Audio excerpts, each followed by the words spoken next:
오늘 우리에게 주신 말씀은 에스겔 25장 1절에서 11절까지의 말씀입니다. 여호와의 말씀이 또 내게 임하여 이르시되 인자야 내 얼굴을 암몬 족속에게 돌리고 그들에게 예언하라. 너는 암몬 족속에게 이르기를 너희는 주 여호와의 말씀을 들을지어다. 주 여호와께서 이같이 말씀하셨느니라. 내 성소가 더럽힘을 받을 때에 내가 그것에 관하여 이스라엘 땅이 황폐할 때에 내가 그것에 관하여 유다 족속이 사로잡힐 때에 내가 그들에 대하여 이르기를 아하 좋다 하였도다. 그러므로 내가 너를 동방 사람에게 기업으로 넘겨주리니 그들이 내 가운데에 진을 치며 내 가운데에 그 거처를 베풀며 내 열매를 먹으며 내 젖을 마실지라. 내가 랍바를 낙타의 우리로 만들며 암몬 족속의 땅을 양떼가 눕는 곳으로 삼은즉 내가 주 여호와인 줄을 너희가 알리라. 주 여호와께서 이같이 말씀하셨느니라. 내가 이스라엘 땅에 대하여 손뼉을 치며 발을 구르며 마음을 다하여 멸시하며 즐거워하였나니 그런즉 내가 손을 내 위에 펴서 너를 다른 민족에게 넘겨주어 노략을 당하게 하며 너를 만민 중에서 끊어버리며 너를 여러 나라 가운데에서 패망하게 하여 멸하리니 내가 주 여호와인 줄을 너희가 알리라 하셨다 하라. 주 여호와께서 이같이 말씀하셨느니라. 모압과 세일이 이르기를 유다 족속은 모든 이방과 다름이 없다 하도다. 그러므로 내가 모압의 한편 곧 그 나라 국경에 있는 영화로운 성읍들 베델시못과 바알모온과 기럇다임을 열고 암몬 족속과 더불어 동방 사람에게 넘겨주어 기업을 삼게 할 것이라. 암몬 족속이 다시는 이방 가운데에서 기억되지 아니하게 하려니와 내가 모압에 벌을 내리리니 내가 주 여호와인 줄을 너희가 알리라. 하나님의 크신 은혜가 이 새벽 우리 모두에게 가득하기를 간절히 소망합니다. 이수호 목사입니다. 오늘 말씀 에스겔 25장 1절부터 11절의 말씀 하나님 백성의 패망을 기뻐하는 죄라는 주제로 함께 주님의 말씀을 우리가 보도록 하겠습니다. 이 세상 사람들은 흔히 기쁨을 나누면 배가 되고 슬픔을 나누면 반이 된다고 우리가 말합니다. 이처럼 우리가 공동체를 위해서 서로 기도하고 그리고 지체의 기쁨에 함께 기뻐하며 그들의 슬픔을 내 아픔처럼 여기며 살아갈 때 그 공동체는 세상이 줄 수 없는 위로와 천국의 기쁨을 누리게 됩니다. 그러나 반대로 만약 우리가 한 피 바다 한 몸 이룬 이 교회 공동체 안에서 형제의 아픔을 보며 은근히 고소해하거나 저 사람이 저러니 벌을 받지라며 정죄하고 방관한다면 어떻게 해야 되겠습니까? 그것은 더 이상 하나님이 기뻐하시는 사랑의 공동체라 할 수 없는 것이죠. 오늘 본문 말씀에서는 이스라엘이라는 형제 나라가 고통당하고 무너질 때 슬퍼하기는커녕 이 손뼉을 치고 발을 구르며 아하 좋다 하고 기뻐했던 이방 민족들이 등장합니다. 바로 암몬과 모압인데요. 하나님께서는 그들이 이 형제의 고난을 구경거리로 삼고 비웃은 것에 대해 무서운 심판을 선언하십니다. 오늘 이 말씀을 통해서 고통당하는 이웃과 지체를 바라보는 우리의 마음은 어떠해야 하는지, 그리고 하나님의 자녀라는 정체성을 가진 우리는 이 땅의 공동체를 어떻게 섬겨야 하는지 함께 이 말씀을 나누고자 합니다. 이 하나님께서 에스겔을 선지자로 부르실 때요, 하나님의 백성으로서 해서는 안 될 행동들을 저지르고 계명을 잊은 채 살아가는 이 북이스라엘과 남유다를 향한 심판을 이 선지자에게 먼저 온몸으로 느끼게 하셨습니다. 앉고 일어서고 먹고 자는 모든 행위를 통해 하나님의 백성들이 받아야 할 심판을 상징적으로 보여주게 하셨던 것입니다. 이 에스겔의 마음이 얼마나 고통스러웠겠습니까? 하나님의 백성으로 살아가야 하는 이 북이스라엘과 남유다 백성들이 하나님의 뜻대로 살아가지 않아 이 받아야 할 이 심판을 미리 체험하고 이제 내 민족과 정든 친척들이 이 그 참혹한 고통 속에서 살아야 함을 누구보다 잘 알고 있었습니다. 하나님께서는 먼저 에스겔을 통해 하나님의 백성들이 심판받아야 할 내용을 자세히 말씀하셨습니다. 그리고 이제 오늘의 본문이 에스겔 25장부터 32장까지 이방 나라들을 향해 하나님께서 내리실 심판의 내용을 오늘 에스겔 선지자를 통해 선포하시는 것입니다. 그 첫 번째 대상이 바로 암몬 족속이었습니다. 암몬 족속은 아브라함의 조카인 롯과 롯의 딸 사이에서 태어난 베남미의 후손들입니다. 이스라엘과는 혈연적으로 형제 나라였지만 역사 속에서는 늘 이스라엘을 대적하는 관계였죠. 또한 암몬 족속은 출애굽한 이스라엘을 저주하려 했기에 영원히 여호와의 총회에 들지 못하는 족속이기도 했습니다. 이처럼 형제의 나라이면서도 이스라엘을 늘 괴롭혔던 암몬 족속을 향해서 여호와 하나님께서는 에스겔의 시선을 돌리게 하시고 그들에게 예언하라고 명령하셨습니다. 이 암몬의 죄는 본문 3절에 잘 나타나 있습니다. 내 성소가 더럽힘을 받을 때에 내가 그것에 관하여 이스라엘 땅이 황폐할 때에 내가 그것에 관하여 유다 족속이 사로잡힐 때에 내가 그들에 대하여 이르기를 아하 좋다 하였도다. 아멘. 암몬은 하나님의 성소가 짓밟힐 때 기뻐했습니다. 여호와의 임재가 머무르는 이 예루살렘 성전이 세속적이고 천박한 이방인들에게 뚫려서 거룩함이 처참히 붕괴되었을 때, 그리고 이스라엘 땅이 황폐해지고 유다 족속이 포로로 사로잡히는 대참사의 현장을 보면서 그들은 그것을 단순히 구경거리와 조롱거리로 삼았다는 것입니다. 이는 자기 백성을 심판하실 수밖에 없는 창조주 하나님의 가슴 찢어지는 아픔을 향한 악랄한 모독이었다는 것이죠. 이처럼 하나님의 백성이 심판받을 때 악을 행했던 암몬 족속이 치러야 할 대가는 아주 처절했습니다. 나름의 국력을 자랑하던 강대국 암몬이 동방의 유목민들에게 넘겨지는 부동산과 전리품 같은 처지가 되는 것이었습니다. 주체적으로 역사를 관망하며 비웃던 자들이 순식간에 이방인의 소유물로 전락하여 등기가 이전되는 듯한 이 역전이 일어날 것입니다. 이 사방에 사는 이 동방의 유목민족들이 나라를 이룬 강대국을 소유하게 되는 모습은 암몬 땅에 진을 치고 장막을 세우며 그 땅의 열매와 가축들을 차지하여 황폐하게 만드는 것이었습니다. 그래서 오늘 본문 5절에 언급된 라빠는 암몬의 수도인데 하나님께서는 그 수도가 낙타의 우리가 되고 그들의 땅이 양떼가 눕는 곳이 될 것이라 하셨던 것입니다. 이 암몬 족속이 쌓아 올린 문명의 흔적이 완벽히 지워지는 것입니다. 이 짐승들이 뒹구는 야생의 상태로 전락하는 철저한 파괴를 지금 당하는 것입니다. 우리가 소나 말이 있는 축사에 가면요, 동물들이 쉴 곳과 배설하는 곳이 다 한 공간에 있지 않습니까?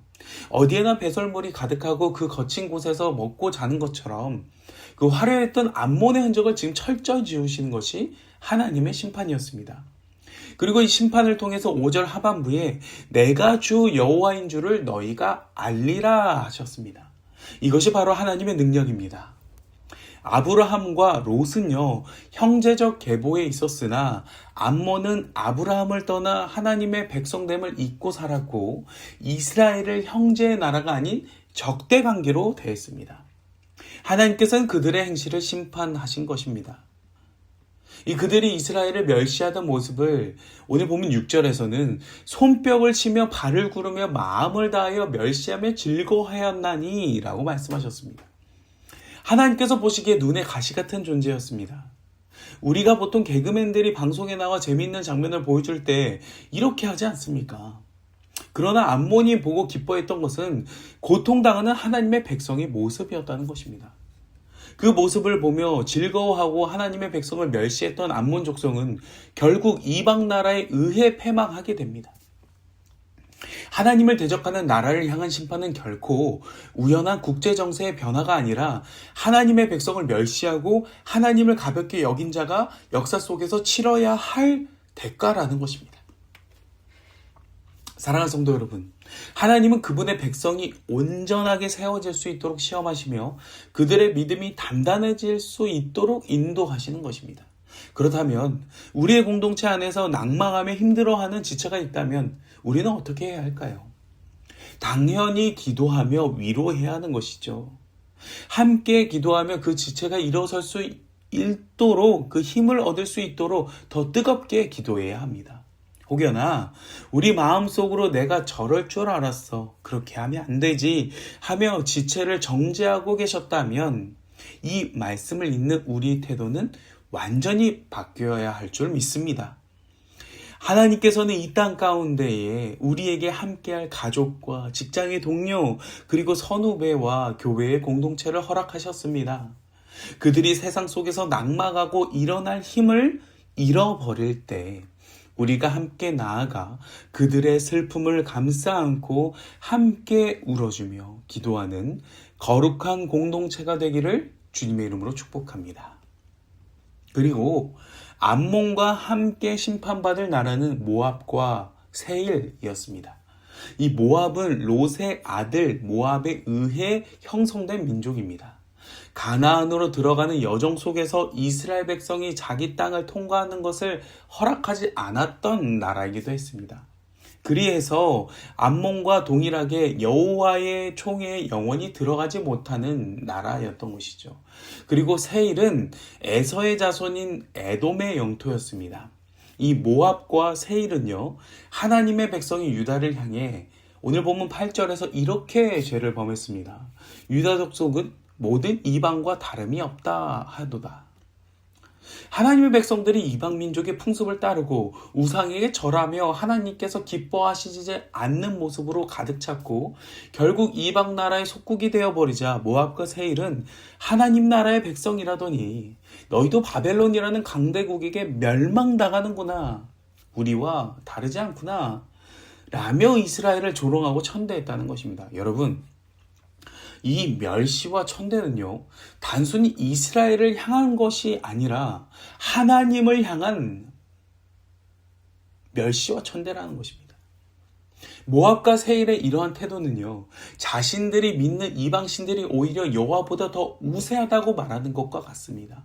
이에 하나님께서는 모압과 세일의 죄로 인하여 그 나라의 국경지역 도시이자 철옹성과 같은 문이었던 벳여시못 그리고 바알무온 기랴다임을 열어서 적들에게 공격당하게 하신다는 심판의 말씀을 하셨습니다.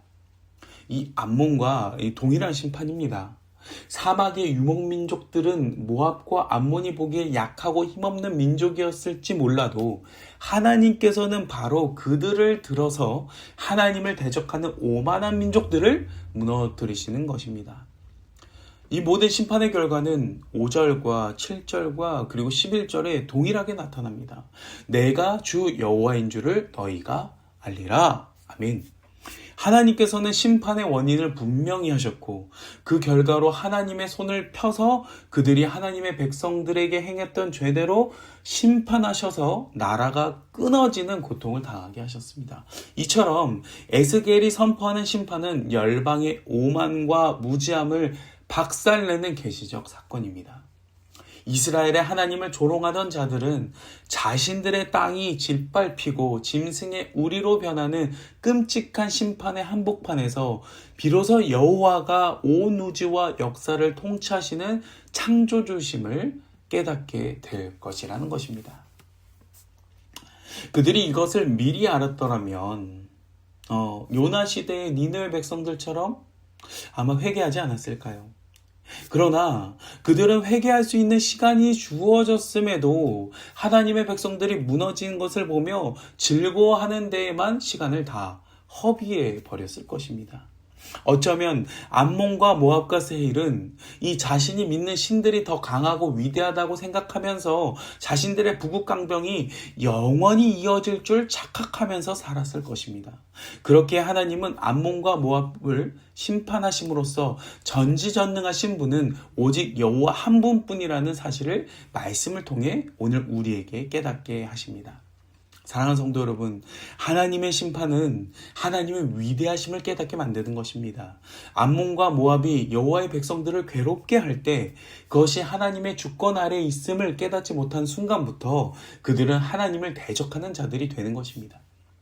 그러한 암몬과 모압에게 남겨진 결과는 오직 심판뿐이라는 것입니다. 당시 이방 민족들이 유다를 보면서 했던 비난은 믿지 않는 자와 믿는 자가 다를 게 없다라는 것이었는데 오늘날 우리의 지체가 세상과 다를 바 없이 살아가고 있다면 우리는 그들을 보며 사랑으로 권면해야 합니다. 이제는 그 잘못된 걸음을 멈추고 하나님이 기뻐하시는 삶으로 돌아와서 세상 속에서 구별된 삶을 살도록 우리가 말해 주어야 합니다. 우리가 낙심하지 않고 권면하며 기도할 때 하나님께서 그들의 마음을 돌이키시는 그때가 반드시 올 것입니다. 그때 하나님께서 그들의 귀를 열어주시고 복음을 듣게 하실 줄 믿습니다. 지체가 당장 듣지 않는 모습에 낭망하거나 하나님을 원망하지 않기를 소망합니다. 하나님은 참되신 분이십니다. 하나님의 임재가 들을 귀 있는 자들에게 임할 때 그들의 삶은 위대한 하나님을 찬양하며 영이 살아나는 역사가 임할 줄 믿습니다. 하나님께서 사랑하시는 우리 모두가 서로를 바라보며 힘들고 지쳐할 때 그들을 위해 기도하고 바른 길을 걸을 수 있도록 따뜻하게 권면하기를 주님의 이름으로 축복합니다. 말씀을 맺겠습니다. 하나님께서는 우리에게 거룩한 교회 공동체를 허락하셨습니다. 그리고 사랑하는 가족과 직장의 동료들을 우리 주변에 불러주셨습니다. 때로 주변의 지체들이 고난을 겪을 때 우리는 문득 그들이 받는 시험이 그들의 잘못으로 인한 정당한 대가라고 생각할지도 모릅니다. 그러나 하나님의 자녀된 우리는 그것을 바라보며 죄에 따른 당연한 결과라는 세상적인 인과관계로 판단하기보다는 그들을 위해서 함께 기도하기를 소망합니다. 그들이 낙심을 딛고 다시 일어서기를 기대하며 함께 주님 안에서 살아가는 참된 지체가 되기를 소망해야 합니다. 바로 이것이 하나님의 자녀요 예수의 제자로 살아가는 우리의 진정한 정체성인 줄 믿습니다. 하나님의 아들이신 예수 그리스도께서 이 땅에 오신 이유는 하나님의 백성들이 서로에게 죽게 하듯 대하지 않고 도리어 자기 자신을 높이려는 오만함을 이것을 멈추게 하시기 위함이었습니다. 예수님께서는 우리가 삶의 근본이신 하나님을 찬양하고 형제를 몸과 같이 사랑하며 이웃에게 죽게 하듯 대하도록 본을 보이시기 위해 이 낮은 땅에 오셨고 마침내 십자가를 지었습니다. 사랑하는 성도 여러분, 오늘 하루를 살아가며 우리가 넘어진 지체를 위해 함께 손을 맞잡아주고 서로를 더욱 깊이 사랑해 주시길 소망합니다. 그리하여 우리 교회의 공동체가 아파할 때 그들을 보며 함께 눈물로 기도해주고 지혜롭게 권면하며 나아가는 우리 모든 온누리교회 성도 되시기를 주님의 이름으로 간절히 축원합니다.